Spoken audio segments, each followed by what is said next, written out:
It all started with a moment that would ripple across social media, echo through royal circles, and shock Hollywood insiders.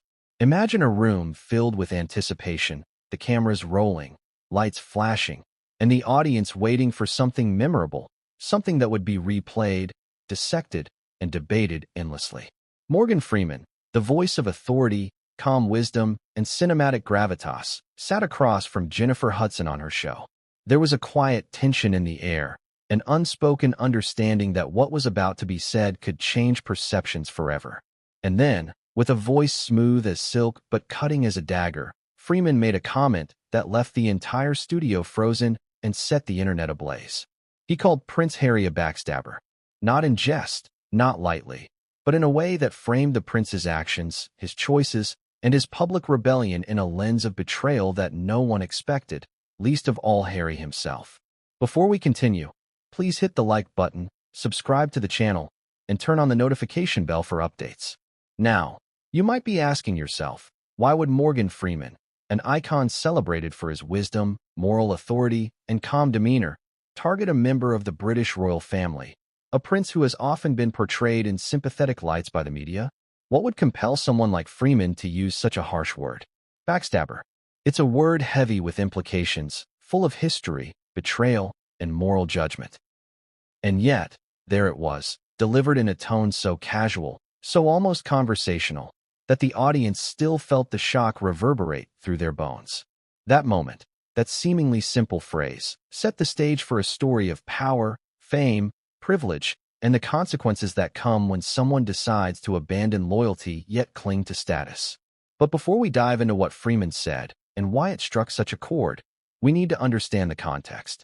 Prince Harry, the younger son of the late Princess Diana and Prince Charles, has always walked a delicate line between duty and rebellion. The monarchy is not just a family. It is a centuries-old institution that carries with it expectations, traditions, and responsibilities that transcend personal feelings. From birth, Harry was steeped in this world, groomed in the shadow of his father and the indelible legacy of his mother, the people's princess. He was a prince by birth, by heritage, and by the eyes of the public, destined to play a role that comes with privileges, scrutiny, and unwavering expectations. And yet, in recent years, Harry chose a path of divergence, of confrontation, and, according to many, betrayal.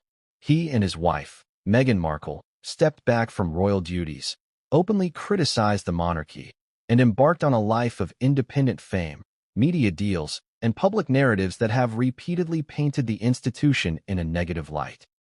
Documentaries, interviews, podcasts, and social media appearances have all contributed to a portrayal of Harry and Meghan as rebels, outsiders, and critics of the very system that granted them titles, wealth, and status.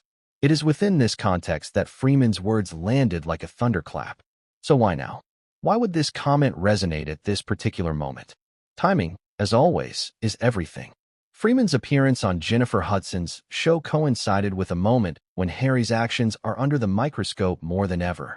Public opinion is a volatile entity, swaying between sympathy, criticism, and disbelief. Every word he has spoken, every interview he has given, and every media appearance he has made is dissected in real time by audiences hungry for drama, scandal, or revelation. Freeman, known for his impeccable judgment and the weight his voice carries, became an unexpected arbiter of morality. When someone of his stature labels a royal as a backstabber, the impact is amplified 100-fold. Social media exploded, headlines circulated around the globe, and the prince's critics and supporters found themselves in a frenzy of debate. But what did Freeman really mean? Was it a simple critique of Harry's actions, or was there a deeper, almost moralistic undertone to his comment? Freeman is not known for idle remarks. Every word he chooses carries weight, historical resonance, and intentionality. Calling Harry a backstabber is not just a personal insult. It is a statement about loyalty, responsibility, and the cost of rebellion. The prince, who has often been portrayed as a sympathetic figure, is now reframed through the lens of betrayal. And in doing so, Freeman taps into a larger narrative about the nature of privilege, the ethics of fame, and the consequences that follow when one chooses personal ambition over inherited responsibility. Now let's talk about the stage itself. Jennifer Hudson Show, an arena of influence, entertainment, and cultural authority.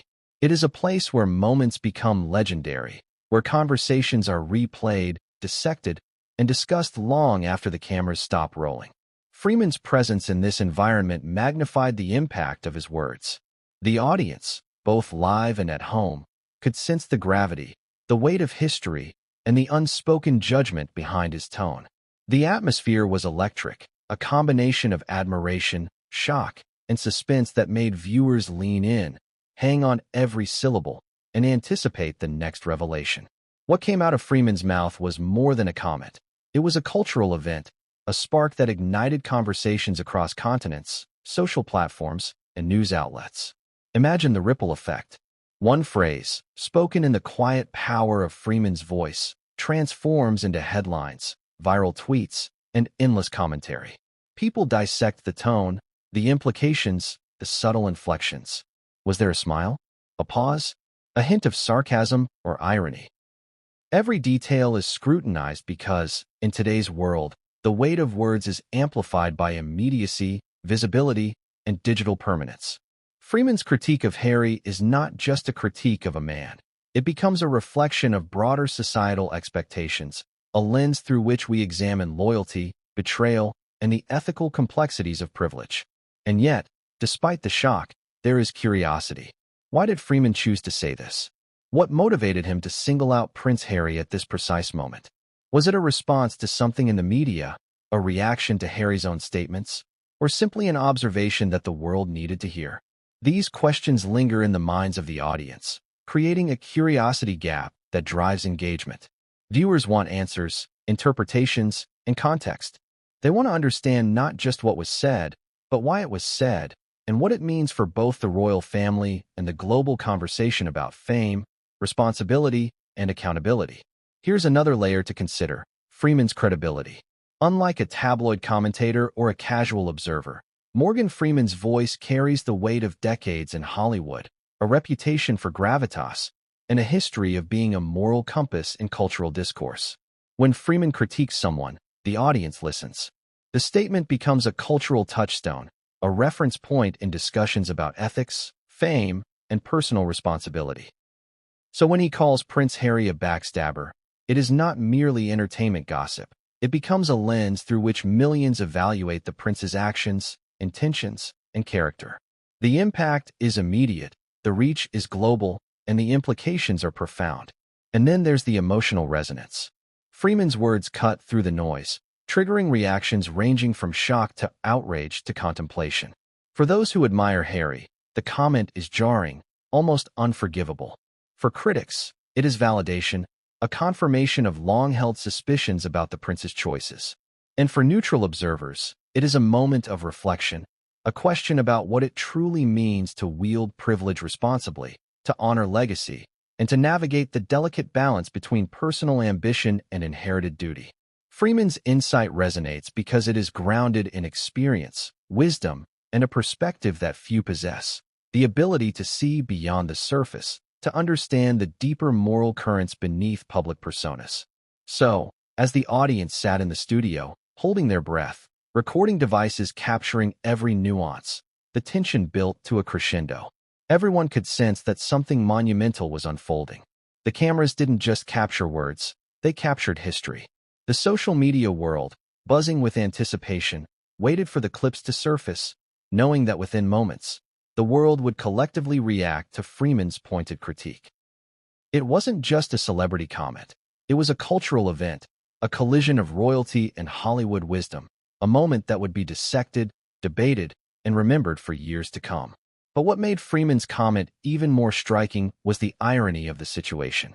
Prince Harry, who had spent years distancing himself from the monarchy, criticizing its traditions, and creating a narrative of rebellion, was now being confronted by someone outside that world, a voice respected for impartiality, insight, and moral authority.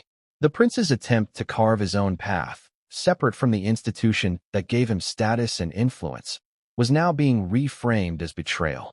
And in this reframing, the public was forced to reevaluate everything they thought they knew about loyalty, privilege, and personal responsibility. And just when you think the story might settle into a simple narrative, Freeman delivers a subtle dig, a layered critique, a moment so loaded with meaning that the audience gasps, leans forward, and waits for more. It is a moment where humor, irony, and moral judgment intertwine, creating a tension that is almost unbearable. And the question hangs in the air: what happens next? How will Prince Harry respond, if at all? Will the monarchy weigh in, or will the words of a Hollywood icon echo unchallenged across continents? The anticipation is electric, the stakes are high, and the story has only just begun. And here's the mini cliffhanger that will pull you through the rest of this video. Freeman's comment was only the tip of the iceberg. Beneath that single word, backstabber, lies a deeper narrative of rebellion, regret, public scrutiny, and moral reckoning. The chapters ahead will unravel the full story, the historical parallels, the behind-the-scenes reactions, the global media frenzy, and the lessons that emerge when fame, privilege, and morality collide. But what came next would change everything, and no one saw it coming. Have you ever witnessed a room fall completely silent? Not the polite, casual quiet of people waiting for a cue, but a silence so thick you could feel it pressing down on everyone like a physical weight? That's exactly what happened the moment Morgan Freeman walked onto the stage of Jennifer Hudson's show. The audience was already buzzing, cameras rolling, lights beaming across every corner, but as Freeman made his way to the seat across from Hudson, something shifted. It wasn't just anticipation, it was a collective realization that something monumental was about to unfold. And in that instant, every single person in the studio, from the crew to the audience members, seemed to hold their breath, waiting for the first words to escape his lips. You could feel it in the air. The energy was electric, charged with expectation, because Freeman is not someone who speaks casually. Every sentence is measured, every pause intentional. He has a way of making even the simplest statement carry the weight of history. And this night was no different. What made it extraordinary, however, was the target of his attention. A member of the British royal family, Prince Harry, one of the most scrutinized public figures in the world. A man who had built his life on privilege, fame, and rebellion in equal measures. And now, that man was about to be spoken about in a way that would leave him and the world reeling.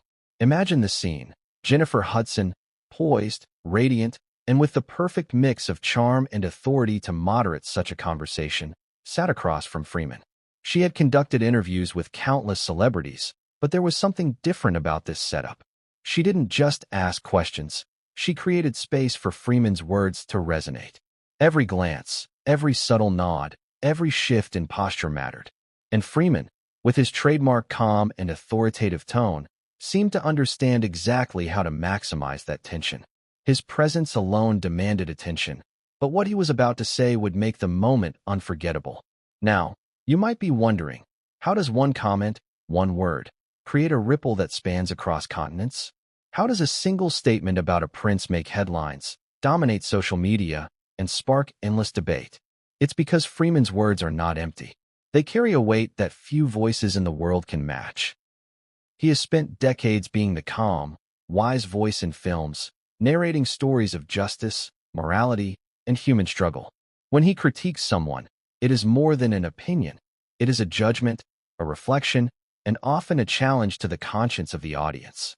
And this time, that challenge was aimed squarely at Prince Harry. From the first second of Freeman speaking, the energy in the room shifted. There was a calmness in his tone, but behind it, a razor-sharp precision. He didn't need to shout or gesticulate wildly. His words had gravity.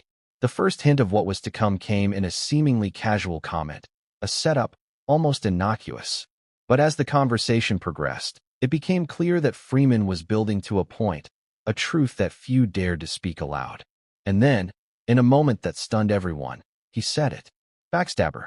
The word cut through the studio like a knife, landing heavily in the ears of the audience, and, later, across millions of screens worldwide. But what did he mean? And why did it resonate so strongly? Freeman wasn't simply criticizing Harry's choices. He was pointing to something deeper. The contradiction of someone who abandons responsibility yet clings to the privileges and titles that come with it. The irony is sharp. Harry stepped away from royal duties, publicly criticized the monarchy, and yet still holds onto titles, honors, and a life steeped in royal prestige. Freeman's comment wasn't just a personal insult. It was an indictment of behavior, a spotlight on moral inconsistency. It was a challenge to the prince's narrative, a statement that fame and bloodline do not absolve someone of ethical scrutiny. The audience, both in the studio and later on social media, immediately felt the weight of this critique. Some laughed nervously, caught off guard by the unexpected bluntness. Others gasped, their admiration for Harry colliding with the truth in Freeman's words. And some sat silently, pondering the implications. Because beneath the surface of a celebrity interview was a profound observation about loyalty, responsibility, and the consequences of abandoning tradition while benefiting from its privileges. Freeman managed to encapsulate a lifetime of judgment and moral perspective in just a few words. And it was breathtaking to witness. Now, consider the stakes. Freeman's comment wasn't just a personal jab, it was a cultural event. Every network, every news outlet, every social media platform picked it up within hours. Hashtags trended globally. Memes circulated. Headlines blared. Morgan Freeman calls Prince Harry a backstabber. The shock value alone was enough to grab attention, but it was the deeper resonance that made this moment unforgettable. It forced a conversation that many had been avoiding, challenging viewers to think critically about loyalty, privilege, and the ethics of fame. It was not just entertainment, it was a public reckoning. But the tension didn't end with the words themselves. Consider the delivery. Freeman, ever the master of nuance, didn't just speak. He performed a subtle orchestration of tone, timing, and expression. A slight pause, a measured glance, a faint lift of the eyebrow. Each detail amplified the impact of his statement. It was almost theatrical, yet entirely authentic. And Jennifer Hudson, sensing the magnitude of what was unfolding, maintained her composure while guiding the conversation, ensuring that Freeman's critique landed fully without interruption. The chemistry between host and guest created an environment where every word felt intentional, deliberate, and historically significant. And then there's the paradox. Prince Harry, a man whose every move is scrutinized, whose life has been broadcast and dissected for decades, suddenly became the subject of moral judgment from a voice entirely outside his world. Freeman does not inhabit royalty, does not operate within palace walls, and does not answer to a monarchy. Yet, his assessment resonates more profoundly than many royal commentators. Why? Because Freeman embodies a voice of ethical authority that is universally respected. His judgment carries weight precisely because he is detached from the institution he critiques. It's a rare and powerful combination. A cultural icon speaking truth to a figure who wields inherited power, privileges, and influence. You might ask yourself, how does one prepare for a moment like this as an audience member? How do you process the collision of Hollywood wisdom and royal legacy in real time? Every reaction in the studio, every gasp, every quiet chuckle, every subtle nod became part of a larger narrative. The world outside the studio waited, knowing that Freeman's words would not be contained within those walls. Clips were shared instantly, reaction videos followed, and the conversation spread faster than any scripted headline could. And the audience, both in person and online, became complicit in a story of moral confrontation, cultural debate, and historical resonance. But even beyond the immediate reactions, the implications were staggering. Freeman's words forced a reckoning. For Harry, they highlighted contradictions in his narrative, moments where personal ambition conflicted with inherited responsibility. For the public, they prompted reflection on the nature of loyalty, fame, and ethical behavior. And for observers of both Hollywood and royalty, it was a vivid demonstration of how words, when spoken by someone of Freeman's stature, can alter perceptions, ignite debate, and leave a lasting mark on history. And yet, even with all this drama, tension, and spectacle, there was more waiting beneath the surface.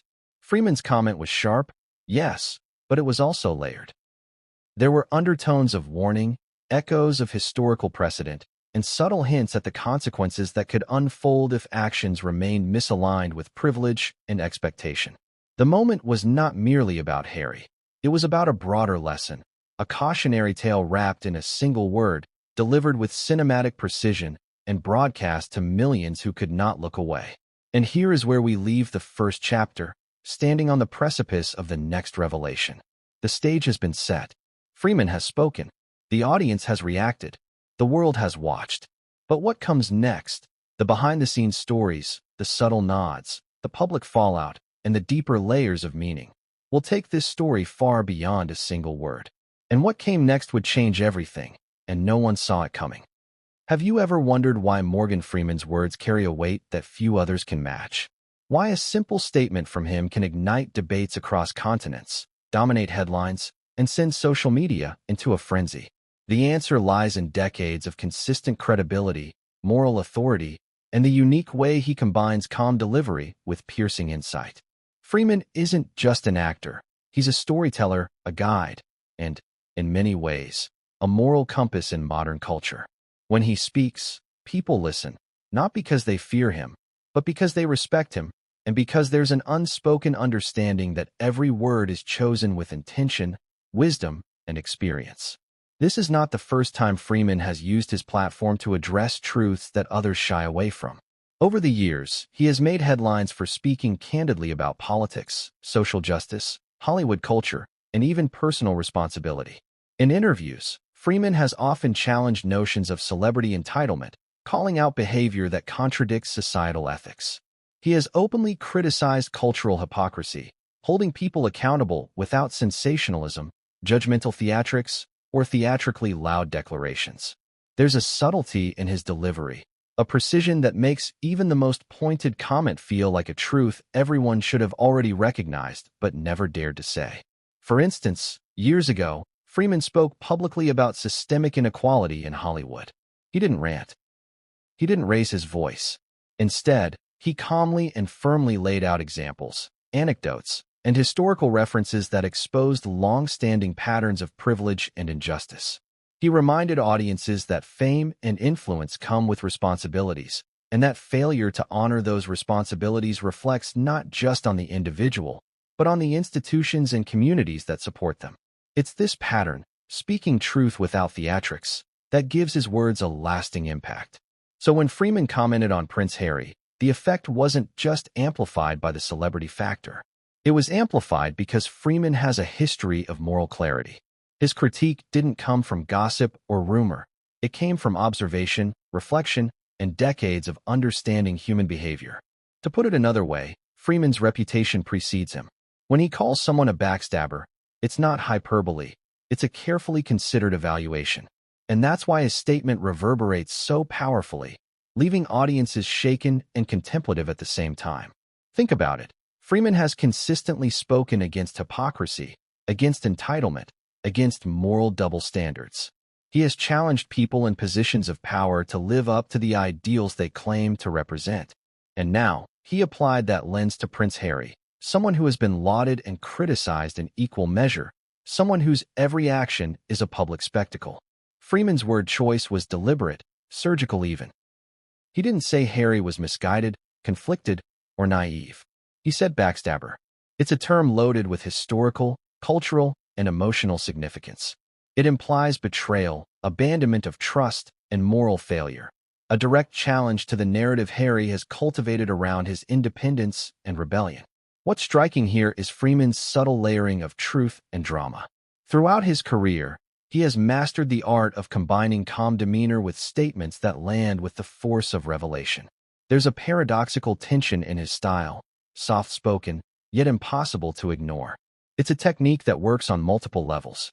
In the context of the Jennifer Hudson interview, it created a stark contrast.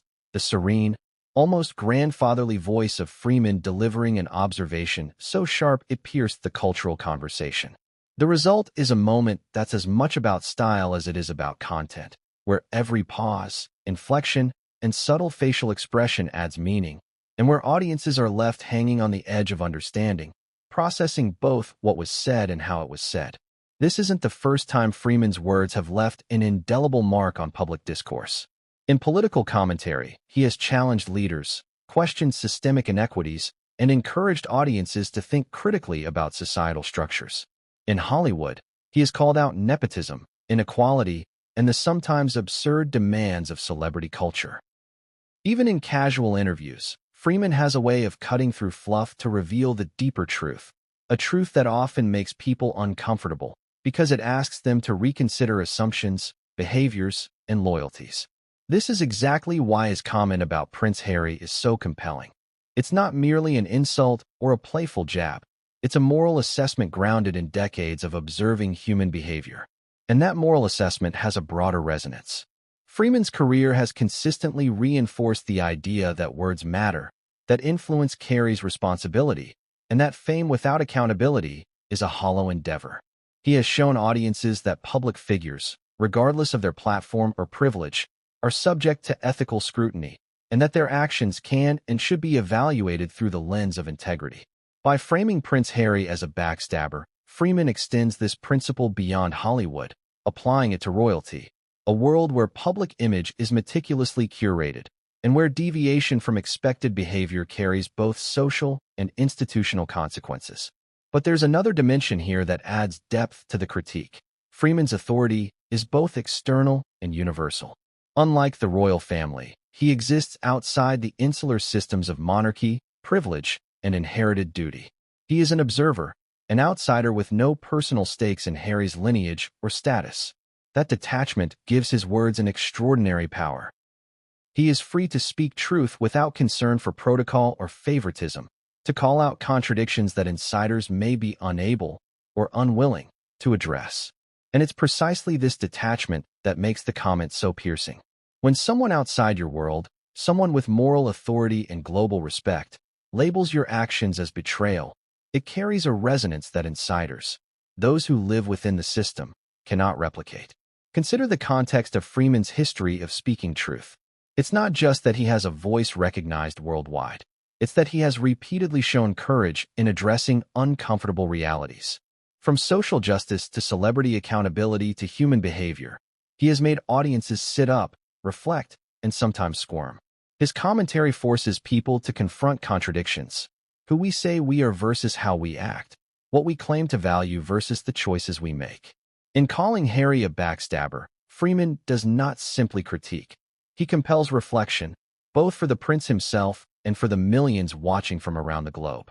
Now, let's pause for a moment and ask, have you ever considered the impact of being evaluated by someone whose judgment carries no personal bias, no agenda, and no vested interest? How does it feel to hear an unvarnished assessment from someone whose credibility is unassailable? That is exactly the power Freeman wields. He takes a position that the world pays attention to, not because he shouts, but because every word is credible, every observation informed by experience, and every judgment steeped in insight.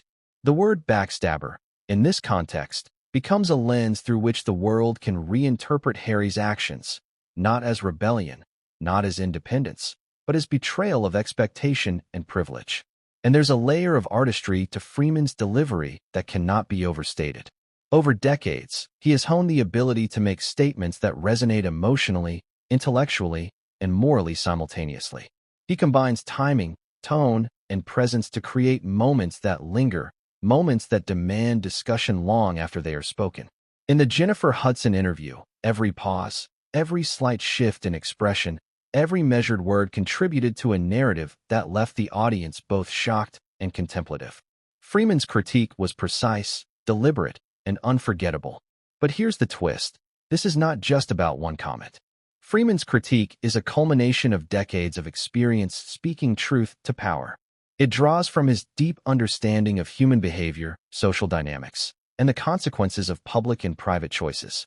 It's a statement that transcends celebrity gossip. It is an ethical observation, a cultural judgment, and a reflection on the consequences of actions that contradict both expectation and privilege. It is a warning and an indictment rolled into one, delivered with the calm authority only Morgan Freeman can muster. And that's why the world reacted so viscerally. This wasn't just an opinion, it was an event. Social media erupted. News outlets dissected every word. Public opinion polarized. Fans of Harry were defensive. Critics were vindicated, and neutral observers were left pondering the deeper implications. Freeman had taken a single word and transformed it into a global discussion about loyalty, morality, and accountability. But the story doesn't end there. Freeman's history of speaking truth sets the stage for understanding the full magnitude of what he said about Harry. It's not just about the insult. It's about the principle, the moral clarity, and the authority behind it. And as we dig deeper, The layers of meaning, historical context, and global reaction reveal themselves, exposing the full weight of Freeman's words and why this moment will be remembered as one of the most shocking public critiques of a royal figure in recent memory. And as the chapter closes, one question remains hanging in the air. What does it truly take to earn the judgment of someone like Morgan Freeman? And what will be the cost when that judgment lands squarely on the shoulders of a prince who has spent years forging a path of rebellion, fame, and controversy? The next revelations promise to uncover details few could have anticipated. And what comes next will leave everyone questioning not just Harry's choices, but the very nature of loyalty, fame, and moral responsibility. Have you ever wondered what it feels like to be born into a life that the world has already decided for you? To have every choice scrutinized, every word dissected, every misstep amplified across continents? That was the life of Prince Harry from the moment he entered the world as the second son of Princess Diana and Prince Charles. From the outside, it might have looked like a life of fairy tale privilege, glittering events, and endless admiration. But behind the royal walls, the reality was far more complex, and the path that Harry would carve for himself would ultimately set the stage for Freeman's scathing words. Harry's childhood was framed by contrasts. On one hand, he grew up in the lap of luxury, attending private schools, traveling extensively, and enjoying experiences reserved for the few. On the other, he was constantly under a microscope, a public figure from birth, with every smile, tantrum, or adventure captured by a media eager to feed the world's obsession with royalty. The dichotomy was stark, a life of privilege shadowed by relentless scrutiny, where mistakes were magnified and personal moments became public property. For Harry, growing up was not merely about adolescence. It was about learning to navigate a world that simultaneously adored and judged him. But it wasn't just the public eye that shaped Harry. The loss of his mother at a young age left a void that would influence every decision he made. Princess Diana's untimely death created both grief and responsibility. Suddenly, Harry was not only a royal child, but also a symbol of a grieving nation, a living reminder of tragedy, and a focal point of global sympathy. That grief would follow him into adulthood, informing his decisions, his public persona, and his attempts to balance personal desires with inherited duty. And as the years passed, the tension between the world's expectations and Harry's own sense of identity only grew stronger.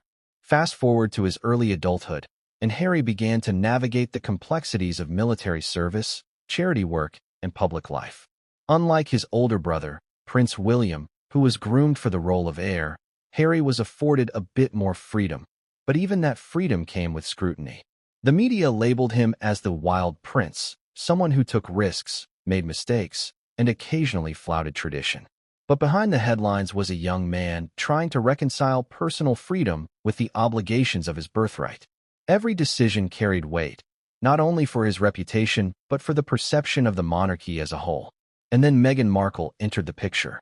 Her arrival in Harry's life marked a seismic shift, not just personally, but publicly.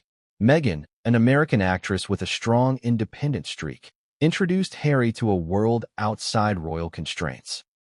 A world of media deals, Hollywood opportunities, and a narrative of self-determination.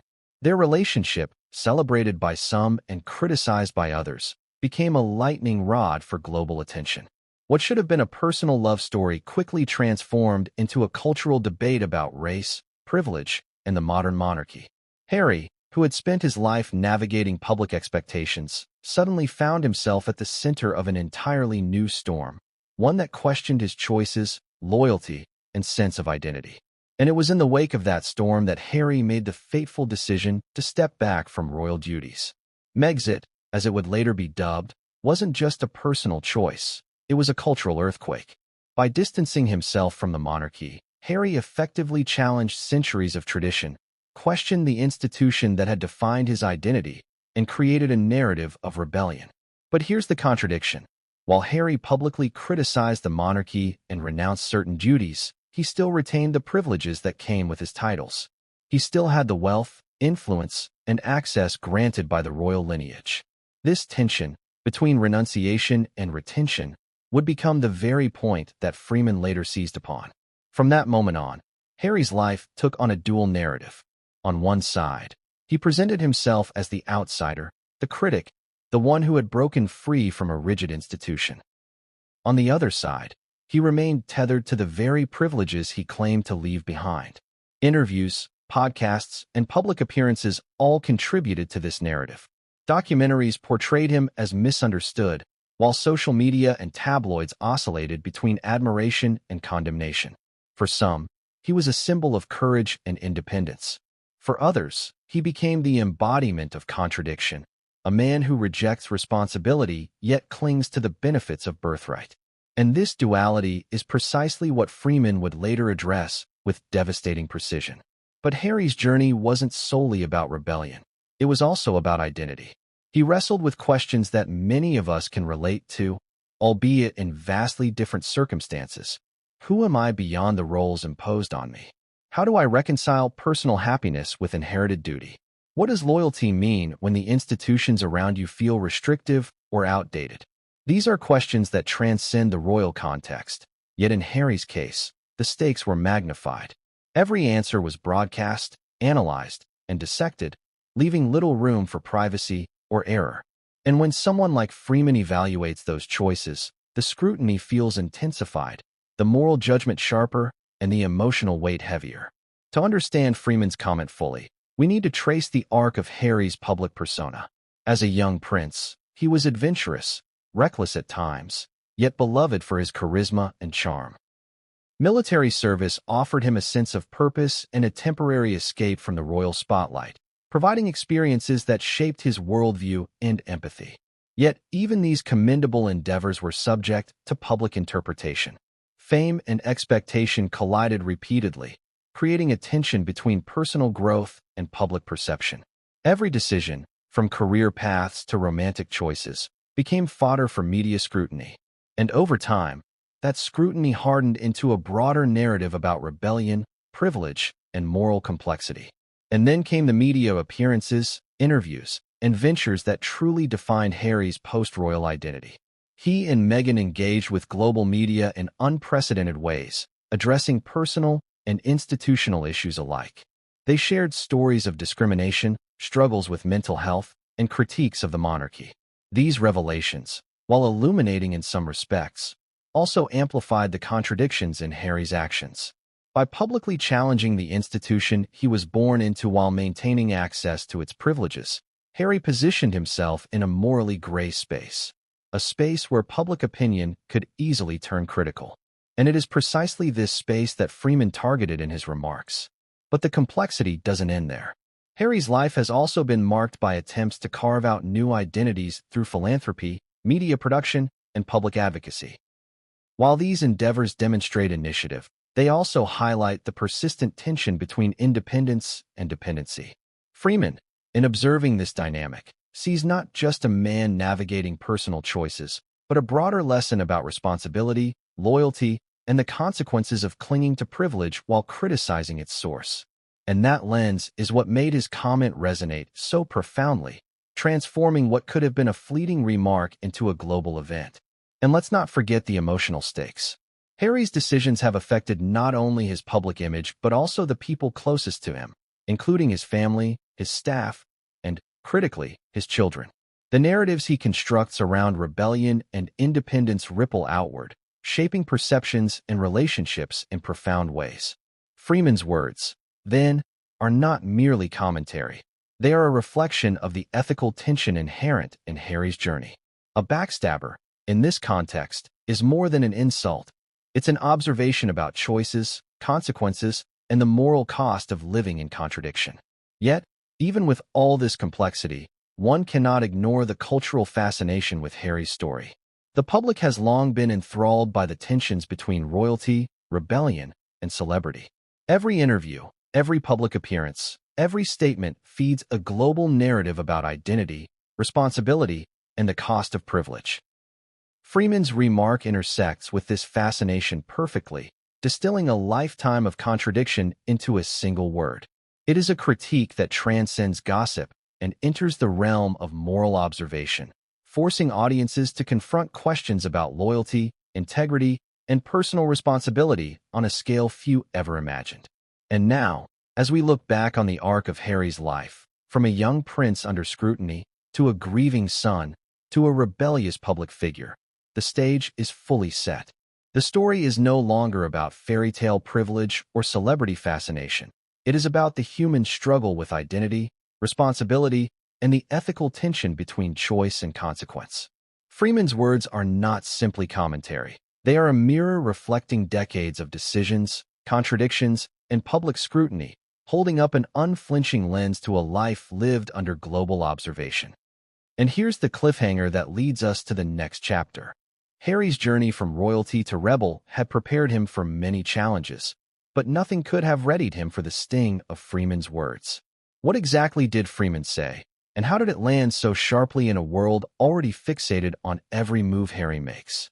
The answer is about to unfold, and what comes next reveals a level of scrutiny, judgment, and cultural impact that no one saw coming. Have you ever heard a single word strike an audience so hard it feels like it reverberates long after it's spoken? That's exactly what happened the moment Morgan Freeman dropped the infamous comment about Prince Harry on Jennifer Hudson's show. The word backstabber isn't one people throw around lightly, yet Freeman delivered it with a calmness that made it even more cutting. It wasn't an outburst, a joke, or a casual remark. It was precise, deliberate, and, most importantly, unforgettable. Every viewer watching, both in the studio and millions online, instantly understood the gravity. Picture the scene. Freeman, seated in his characteristic composed manner, exuding authority without aggression, locks eyes with Hudson as he begins speaking. His tone is even, his pace measured, every syllable deliberate. Then comes the punchline, the word that would dominate headlines, ignite social media, and leave royal observers scrambling. Backstabber. In an instant, the studio audience gasps.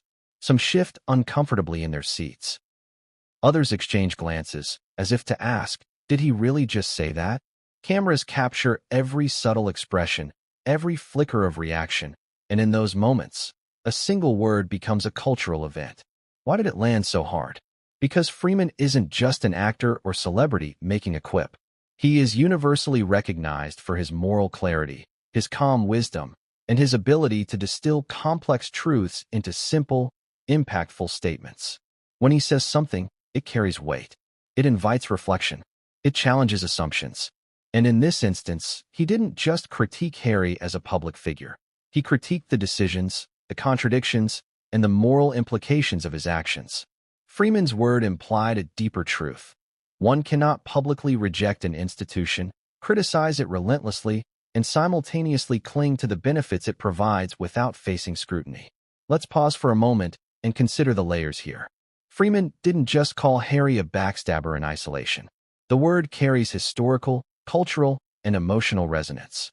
In every society, a backstabber is someone who betrays trust, abandons loyalty, or undermines the very people or institutions that supported them. It is a term loaded with condemnation, not casual commentary. And in this context, it reframes Harry's actions, not as rebellion or independence, but as moral inconsistency. He had criticized the monarchy, exposed internal struggles, and distanced himself publicly, yet he retained titles, privileges, and the global influence his birthright afforded him. Freeman's comment exposed that contradiction in a single, searing word. The audience felt the impact immediately. Some viewers were shocked because they had long sympathized with Harry, seeing him as a modern figure trying to redefine tradition. Others felt vindicated, believing that he had abandoned responsibility and taken advantage of privilege. And many more were caught in the middle, trying to reconcile admiration for his bravery with acknowledgement of the moral tension Freeman highlighted. The word backstabber became a catalyst for discussion, reflection, and, in many cases, outrage. Social media, as expected, erupted within minutes. Clips circulated, commentators debated, and hashtags began trending worldwide. It wasn't just entertainment, it was a cultural moment. What made Freeman's comment especially devastating was the calm authority behind it. He didn't need to shout. He didn't need to exaggerate. The power came from the subtlety, the deliberate pacing, and the historical resonance of the word. This was a critique delivered with the precision of someone who understands human behavior deeply, who has observed the consequences of privilege and responsibility across decades, and who knows how to make a statement that lingers long after it is uttered.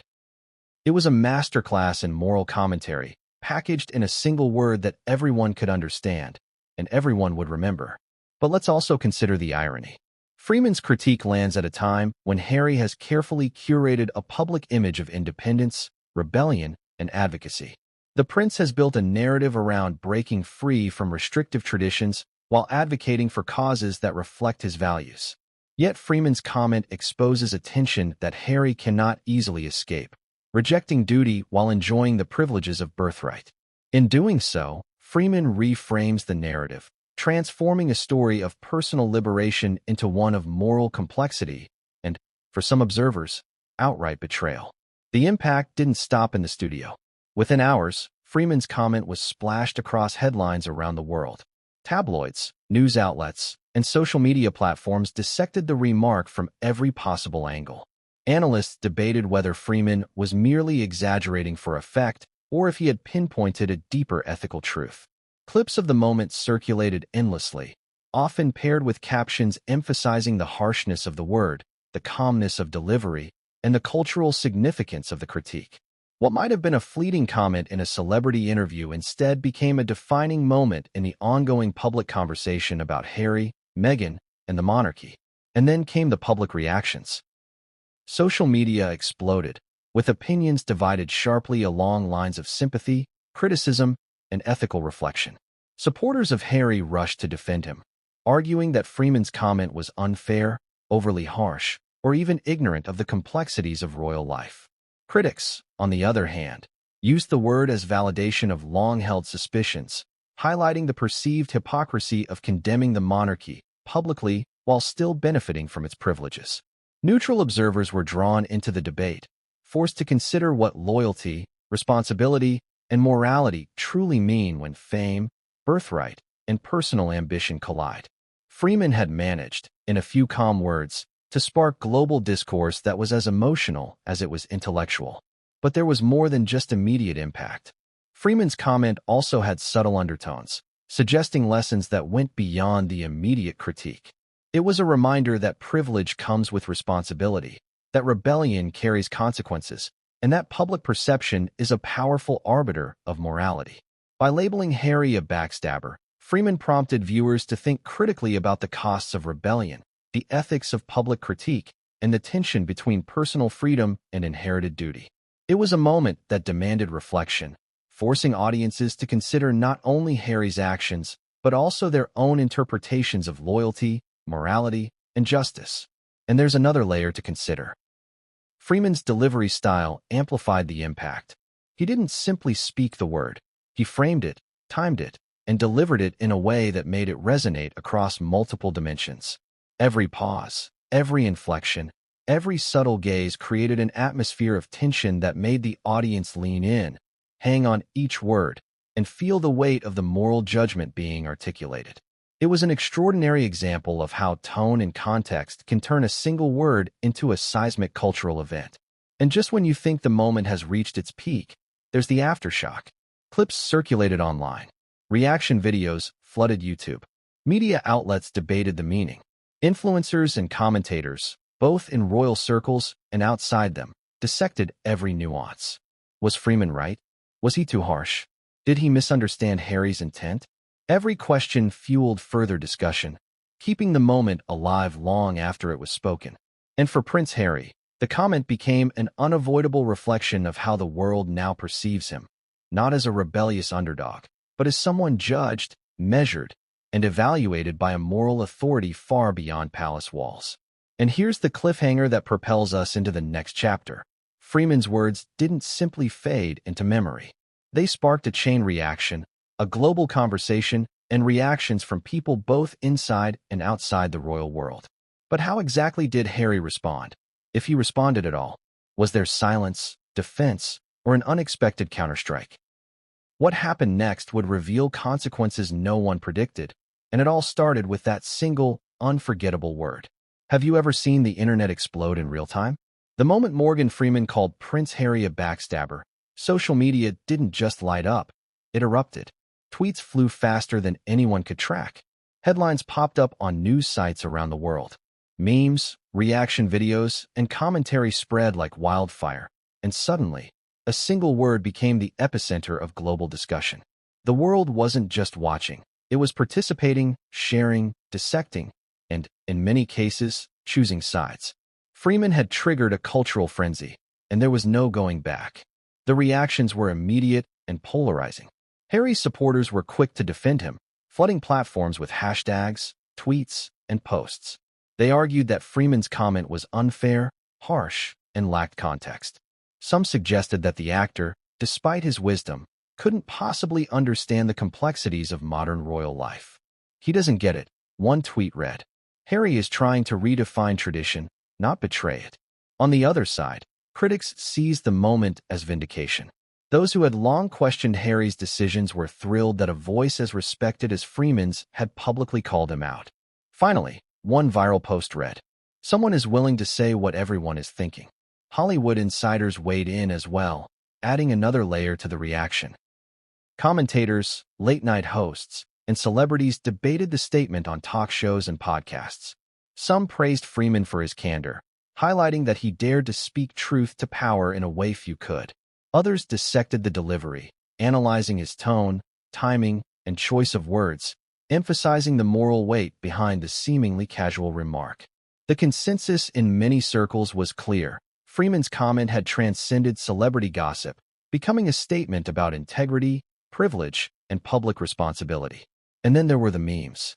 Within hours, countless images, GIFs, and clever captions flooded platforms like Twitter, Instagram, and TikTok. Some juxtaposed Freeman's calm demeanor with explosive words like backstabber in bold text. Others drew comparisons between Harry's public persona and historical figures who had similarly betrayed expectations. The humor was sharp, the irony biting, and yet underneath it all was a serious cultural critique. The memes became part of the story itself, amplifying the impact and ensuring that Freeman's comment would not be forgotten anytime soon. Public opinion, however, wasn't simply split into supporters and critics. Many people were drawn to the moral discussion embedded in Freeman's words. What does loyalty mean when you have been given extraordinary privilege? Can rebellion coexist with the benefits of birthright? How do personal choices intersect with public responsibility? Freeman's comment forced these questions into the public consciousness, and audiences worldwide engaged in debates that were as intellectual as they were emotional. It became more than a celebrity moment. It was a cultural reflection on ethics, morality, and the consequences of actions in positions of power. Even within royal circles, the statement caused ripples. While the palace rarely responds to celebrity commentary, insiders noted that Freeman's words didn't go unnoticed. Advisors, staff, and close associates of the family discussed the comment behind closed doors, analyzing its implications for public perception, media narratives, and Harry's ongoing relationship with the monarchy. The conversation wasn't just about the insult. It was about how such a critique from an external authority could shape opinions, influence narratives, and affect long-term reputations. For those monitoring the monarchy, Freeman's comment was not a passing remark. It was a moment that demanded attention. Social media commentary also revealed a fascinating psychological phenomenon. People projected their own feelings about loyalty, family, and responsibility onto the moment. Some argued that Harry's rebellion was justified, a courageous stand for personal freedom. Others viewed it as a reckless abandonment of duty, a betrayal of not just tradition, but of the people who had long admired and supported the royal family. Freeman's word, backstabber, became a mirror reflecting public anxieties, opinions, and biases, forcing a worldwide audience to confront their own beliefs about morality, privilege, and loyalty. And the reactions weren't limited to written commentary. Live streams, panel discussions, and YouTube videos dissected every nuance of Freeman's delivery. People debated whether his tone suggested disappointment, moral judgment, or mere observation. Some pointed out that his calm demeanor made the insult sting even more sharply, emphasizing the calculated precision behind each word. In essence, the public wasn't just responding to the content of the comment. It was responding to the manner of its delivery, the weight of Freeman's authority, and the historical significance of the statement. Yet the story took another unexpected turn. Some commentators drew parallels between Harry's actions and historical figures in the monarchy who had rebelled against tradition. By framing Harry in this context, Freeman's comment acquired additional layers of meaning. He wasn't just criticizing a single prince's behavior. He was engaging with centuries of expectation, loyalty, and the moral framework that underpins institutions like the monarchy. The audience was forced to consider Harry's actions not merely as personal choices, but as part of a broader narrative of power, duty, and societal expectation. The emotional reactions were just as striking. Many viewers expressed shock, disbelief, or even anger, while others described a profound sense of vindication or understanding. Freeman's comment resonated across cultural and national lines, highlighting how public perception of morality, betrayal, and responsibility varies, yet often converges when delivered by someone of undeniable credibility. It became a moment where celebrity, royalty, and ethics intersected, creating a drama that was impossible to ignore. And as the debate raged online, the public fascination intensified. Interviews, news segments, and analysis pieces dissected Freeman's words in meticulous detail, ensuring that the conversation continued for days, even weeks. Some focused on Harry's reaction, or lack thereof, while others speculated about the long-term impact on the royal family's image. Even casual observers who had never followed royal news found themselves drawn into the discussion, compelled by the gravity and authority of Freeman's critique. And here's the cliffhanger that pulls the narrative forward. While social media exploded and global commentary surged, behind the headlines, in the quiet corners of both Hollywood and royal circles, the consequences of Freeman's words were beginning to unfold. Reactions weren't just public, they were personal.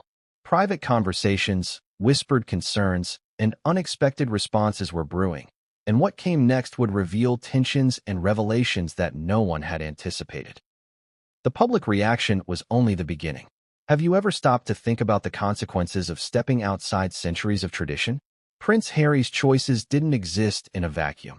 They unfolded against a backdrop of history, royal expectations, and centuries of precedent that few people truly understand. For generations, the monarchy has been guided by rules, rituals, and unspoken codes that dictate behavior, loyalty, and public duty. It is a world where actions are measured not just by personal morality, but by how they ripple across institutions, countries, and global perception. And when someone like Harry breaks from that system, it isn't just news, it's a seismic cultural event.